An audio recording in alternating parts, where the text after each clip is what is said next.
প্ৰেম দুটা বৰ্ণৰ এটা বিশেষ শব্দ, এটা মিঠা অনুভূতি, এটা আচহুৱা সম্বন্ধ। ভবাই নাছিলোঁ যে সি মোক এদিন ইমান কষ্ট দিব। তোমাৰ সান্নিধ্যত মই প্ৰেমৰ সংজ্ঞা বিচাৰি পাইছিলোঁ। ইয়াক প্ৰথমবাৰৰ বাবে হৃদয়ত অনুভৱ কৰিছিলোঁ। সপোন দেখাৰ এটাই কাৰণ বিচাৰি পাইছিলোঁ, কিন্তু ইও চাগে মোৰ এটা ভুলহে আছিল। তোমাৰ সৈতে কথা পতা ফেচবুকৰ সেই মেছেজবোৰ মই আজি সযতনে ৰাখিছোঁ, য'ত লুকাই আছে আমাৰ অপৰহীন ভালপোৱা।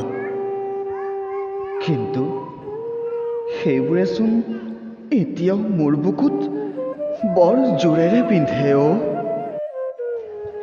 এতিয়া মই নিজক লৈ হাঁহো।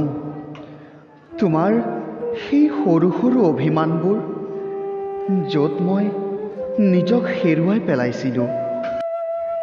মোৰ প্ৰতিটো পল অনুপল, যিবোৰ মই তোমাৰ হাতত এৰি দিছিলোঁ, এতিয়া জানো আকৌ ঘূৰাই পাম?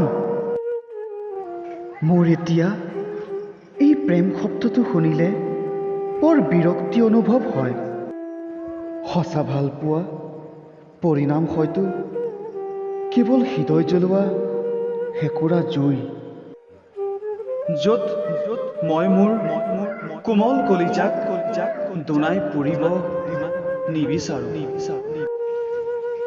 কাৰোবাক মিছা মৰম দি মিছা মাতেৰে ভালপোৱাৰ প্ৰকাশ কৰাটো বৰ সহজ, কিন্তু ই মোৰ নিচিনা বহুতকে বৰ আঘাত দিয়ে। হয়তো চাগে তুমি এইবোৰ নুবুজিবা, কাৰণ তুমি চাগে কাকো সঁচা অন্তৰে ভাল পোৱাই নাছিলা। এতিয়া মই এইবোৰৰ পৰা বহু আঁতৰত, হয়তো সময়ৰ শেষলৈ, কাৰণ মোৰ যে নাই তোমাৰ নিচিনা এটা মিছা হৃদয়। তুমি মোৰ বাবে এতিয়াও এটা বিষাক্ত সপোন, মোৰ এৰি অহা অতীতৰ নষ্ট পৃষ্ঠা, পশ্চিমৰ অস্ত আকাশৰ এটুকুৰা ক'লা ডাৱৰ। হয়, এটুকুৰা ক'লা ডাৱৰ।